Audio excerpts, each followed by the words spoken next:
Bismillahirrahmanirrahim. Assalamualaikum warahmatullahi wabarakatuh. Alhamdulillahilladzi anzala as-sakinata fi qulubil mu'minin liyazdadu imanan ma'a imanihim. Asyhadu an la ilaha illallah wahdahu la syarika lah wa asyhadu anna Muhammadan abduhu wa rasuluhu la nabiyya ba'dah. Allahumma salli wa sallim wa barik ala sayyidina Muhammadin wa ala alihi wa sahbihi ajma'in, amma ba'd. Amalan yang pertama akan dihisab oleh Allah kepada hambanya adalah salat. Dalam satu riwayat disebutkan, awwalu ma yuhasabu alaihi al-'abdu yaumal qiyamati as-salah.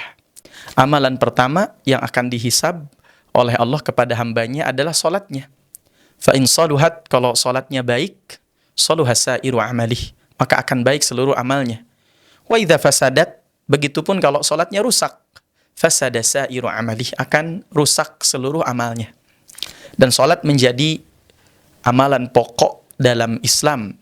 Bahkan Nabi SAW menyampaikan dalam riwayat yang lain, al-ahdu bainana wa bainal kufri as-salah, faman tarakaha faqad kafar.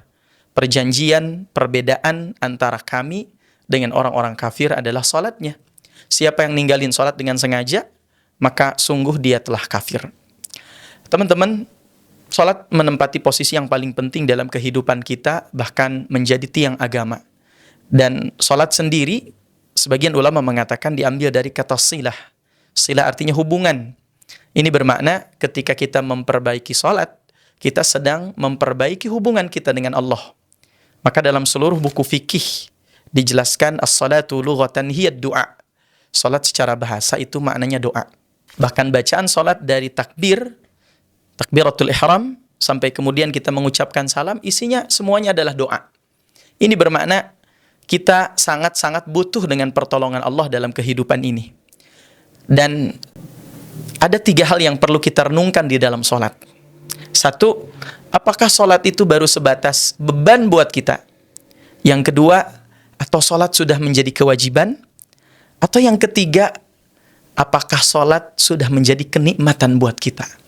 Orang mukmin akan senantiasa menjadikan seluruh ketaatannya bukan hanya sebatas kewajiban, tapi menjadi kenikmatan.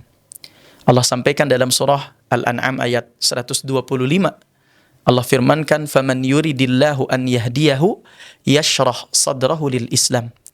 Maka barang siapa yang dikehendaki oleh Allah diberikan hidayah, Allah lapangkan dadanya untuk menerima Islam.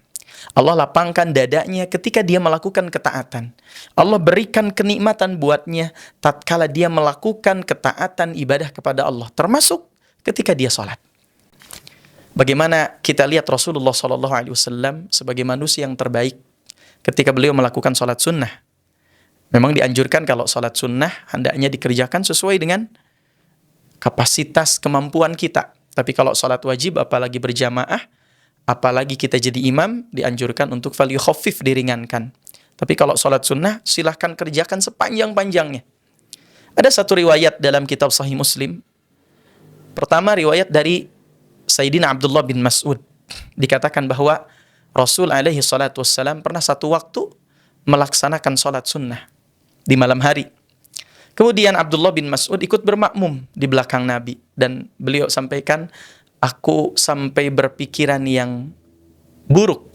Aku sampai punya pikiran negatif. Kata Abdullah bin Mas'ud. Ditanya oleh sahabatnya, apa pikiran negatifnya Abdullah bin Mas'ud? Wahai Aba Abdurrahman, apa pikiran negatifnya? Kata beliau, aku ingin membatalkan salatku dan kemudian aku kabur.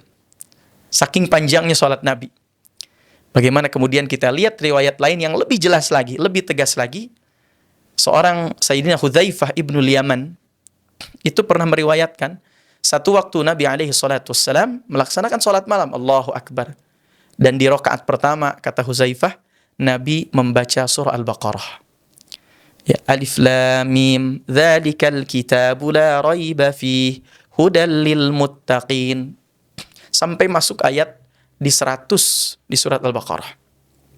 Maka kata Hudzaifah, aku mengira setelah 100 ayat ini Nabi akan ruku. Ternyata Nabi tidak langsung ruku, tapi Nabi melanjutkan bacaannya sampai selesai surat Al-Baqarah.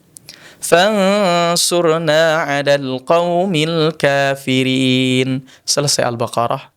Kemudian kata Huzaifah dalam hati, aku mengira Nabi akan ruku. Ternyata Nabi tidak ruku, tapi melanjutkan bacaannya ke surah An-Nisa. Berapa ayat? Sampai akhir ayat. Selesai An-Nisa, kata Huzaifah, aku mengira Nabi akan ruku. Ternyata Nabi tidak ruku, tapi melanjutkan bacaannya ke surat Ali Imran. Sampai akhir ayat. Ya ayyuhalladzina amanu isbiru wa sabiru wa rabitu wattaqullaha la'allakum tuflihun. Selesai Ali Imran, kata Huzaifah, aku mengira Nabi akan ruku. Ternyata Nabi tidak lantas ruku.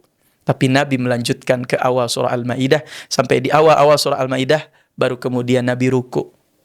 Dan kata beliau, selama ruku itu kira-kira lamanya ruku Nabi sama dengan lamanya ketika beliau berdiri. Dan ketika beliau membaca Al-Quran, ketika ada ayat-ayat berkaitan dengan rahmat, ayat-ayat berkaitan dengan surga, Nabi meminta. Ketika ada ayat-ayat berkaitan dengan neraka, Nabi berlindung atasnya. Maka wajar Nabi SAW ketika sholat, sampai kaki beliau bengkak-bengkak.